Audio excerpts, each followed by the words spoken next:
Good morning, everyone. Yeah, Buddhist trace of humility, gentleness, justice, and charity. There are similarity in the language of the region and Sanskrit. The Panchatantra and Jataka tales. तो पंचतंत्र की जातक कथाएं आपने सुनी ही होंगी। पंचतंत्र में और जातक कथाएं हैं नरेटेड विद ग्रेट एंथुजियाज्म। तो ये बहुत ही एंथुजियाज्म के साथ पढ़ाई जाती हैं, हम सुनते हैं। Are the part of the folklore, जो ये जातक कथाओं के भाग होते हैं, उनके पार्ट होते हैं। The Ramayana culture is visible all across the South east Asia. तो रामायण कल्चर है वो विजिबल है, दृश्यमान है, दिखाई पड़ता है। Across the South east Asia में दिखाई पड़ता है। The common culture binding India with south east Asian countries, जो कि हमें बांध कर रखता है साउथ ईस्ट एशियन कंट्रीज़ से। Apart from Buddhism is an great epic of Ramayanam. तो इससे हटकर, बुद्धिज़्म से हटकर, इससे इतर, इससे अलग, ये कह रही हैं लाइनें। Is the great epic of Ramayanam, great epic है रामायण, जो कि एक महान ग्रंथ है, महाकाव्य है। Angkor Wat has the great Ramayana panel. Angkor Wat में रामायण का एक महान पैनल है, depicting the battle between Banaras and, क्या लिखे, वानर के बीच में और असुर के बीच में जो बैटल हुआ है उसके बारे में बताता है वो। वानरास मतलब वानर, जो वानर थे, हमने पढ़े थे रामायण में देखे थे हमने। असुरास, जो असुर थे, दानव, राक्षस जिसे कहते हैं, तो उनके बारे में जो बैटल हुई थी उसके बारे में डिपिक्ट करता है वो, ये पैनल बताता है उसके बारे में। ये हमें सारगर्भित जानकारी प्रदान करता है। और कई जगह पर हम लोगों ने देखा है कि दीवारों पर पेंटिंग के द्वारा भी, और कई म्यूज़ियम या संग्रहालय ऐसे बनाए गए हैं जहाँ पर पेंटिंग्स के द्वारा इन सभी चीज़ों को दर्शाया गया है, प्रदर्शित किया गया है। अपनी सभ्यता संस्कृति को संजो कर रखने का एक प्रयास किया गया है, सुरक्षित रखने का एक प्रयास किया गया है। SAARC remain an important component of India's culture diplomacy, representing multilateralism. Fine, तो देख लेते हैं। या SAARC remain an important component, SAARC इसका इम्पॉर्टेंट कॉम्पोनेंट है इंडिया के कल्चर का। डिप्लोमेसी रिप्रेजेंटिंग, तो ये डिप्लोमेसी को भी रिप्रेजेंट करता है, जो कि कई सभ्यता संस्कृति को रिप्रेजेंट करता है। सार्क, जो कि सार्क पहले 7 कंट्रीज़ का था, फिर 8 कंट्रीज़ का हो गया, जिसमें भूटान, नेपाल, ये सब कंट्रियाँ आती हैं। And people to people contact बढ़ता है इससे। People to people exchange, thought का एक्सचेंज होता है, कल्चर सिविलाइजेशन का एक्सचेंज होता है। Being promoted amongst the BRICS countries, तो ब्रिक्स कंट्रीज़ के बीच में लोगों का एक दूसरे से जुड़ाव होता है और कल्चर, सभ्यता, संस्कृति एक्सप्लोर होती है, एक स्थान से दूसरे स्थान पर प्रमोट होती है, एक्सप्लोर होती है। BRICS countries with the BRICS culture ministers meeting, laying down the road map for the collaboration.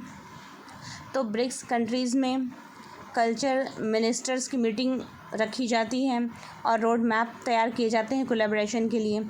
तो ब्रिक्स कंट्रीज़ में कल्चरल मिनिस्टर की मीटिंग ऑर्गेनाइज की जाती है और वो रोड मैप तैयार किए जाते हैं कोलैबोरेशन के through. Cultural exchange amongst the member nations of Shanghai Cooperation Organisation is also being actively promoted in the field of tourism, education, science, archaeology, music, dance, yoga। तो ये सब चीज़ों पर कलेक्टिवली वर्क करके हम क्या करते हैं, टूरिज़्म, एजुकेशन, साइंस, आर्कियोलॉजी और म्यूज़िक, डांस, योगा, इन सभी चीज़ों को प्रमोट करते हैं। तो ये सभी नेशन कलेक्टिवली मिलकर कल्चरल एक्सचेंज करते हैं अमंग द मेंबर्स नेशन, जो मेंबर होते हैं इन इस ब्रिक्स समिट के। तो वो सब कलेक्टिवली मिलकर संघीय कॉपरेशन ऑर्गेनाइज़ किया गया है। Is also being actively promoted, संघीय कॉपरेशन को भी एक्टिवली प्रमोट किया गया है, जो टूरिज्म, एजुकेशन और साइंस, आर्कियोलॉजी और म्यूज़िक, डांस, योगा इन सभी फील्डों में वर्क करता है। India soft power status varies with the region, तो सॉफ्ट पावर है मतलब कि एक दयालुता का भाव लिया हुआ, एक नरम व्यवहार, एक नरमता का स्टेटस रखता है India. Varies with regions, region to region vary करता है। In south east Asia Buddhism link India to people of the region, to the people of the region, जो विभिन्न क्षेत्रों के लोगों को जोड़ता है। In the India's ocean countries project Mausam monsoon, तो ओशन कंट्रीज़ में प्रोजेक्ट मौसम चलाया गया है।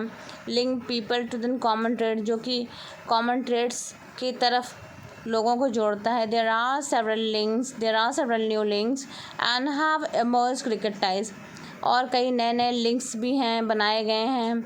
सभ्यता, संस्कृति, कल्चर का आपस में हस्तांतरण करने के लिए, एक दूसरे को जानने के लिए, समझने के लिए। हैव इमर्ज क्रिकेट टाइज, तो क्रिकेट टाइज के थ्रू भी कि क्रिकेट की जो सीरीज़ होती हैं उनके थ्रू भी कनेक्ट करने को, कल्चर को जोड़ने की कोशिशें की जाती हैं। There are several new links fine with the ties of Australia, South Africa represent by the cricket connect exhibition, तो क्रिकेट के एग्जीबिशन भी रखे जाते हैं ताकि विभिन्न कंट्रियों को आपस में जोड़ा जा सके, कल्चर को जोड़ा जा सके, एक दूसरे की भाषा, लैंग्वेज, इन सब चीज़ों का प्रचार प्रसार हो और एक दूसरे से कनेक्ट हो पाएँ लोग।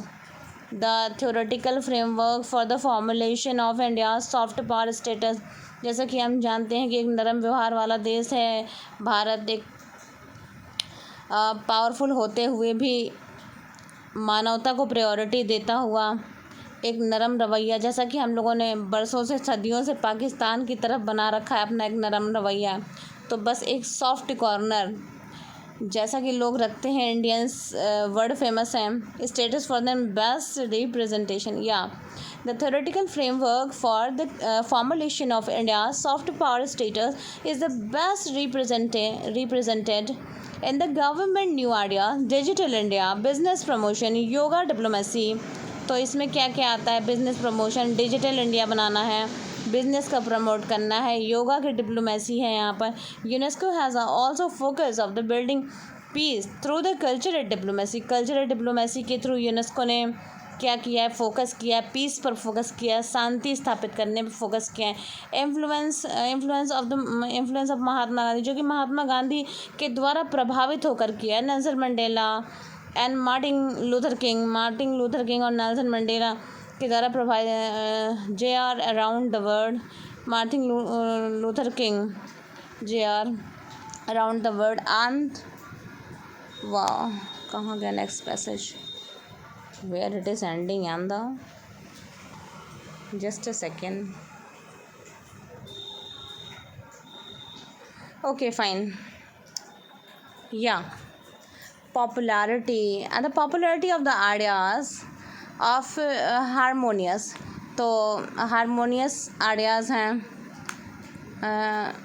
जो कि सर्वसम्मता व एक ऐसी विचारधारा जहाँ पर लोग सर्वसम्मत हो सकें, हारमनी लाने की कोशिश की जा रही है। को existence amongst the various layers of the society is considerable, जहाँ पर प्रत्येक लेयर, सोसाइटी के प्रत्येक लेयर को कंसीडर किया जा सके। मतलब कि कहने का मतलब वही है जो हमारे प्रधानमंत्री मोदी जी कहते हैं कि समाज का कोई भी वर्ग अछूता ना बचे, मतलब कि पंक्ति में खड़े हुए आखिरी व्यक्ति तक सुविधाओं को पहुंचाना, सहूलियत को पहुंचाना, उस सभ्यता, कल्चर, संस्कृति को पहुंचाना जिसके वो अधिकारी हैं। हर विकास की स्थिति को उस अंतिम पंक्ति या अंतिम छोर पर खड़े हुए उस व्यक्ति तक पहुंचाना। क्या कह रहा है? Existence among the various layer of the society is considerable.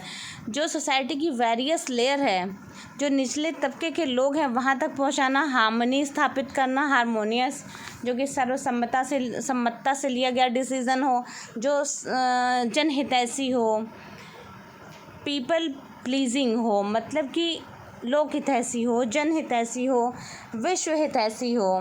तो आई होप कि आपको समझ में आ गया होगा। अब नेक्स्ट सेगमेंट में मिलते हैं। Thank you.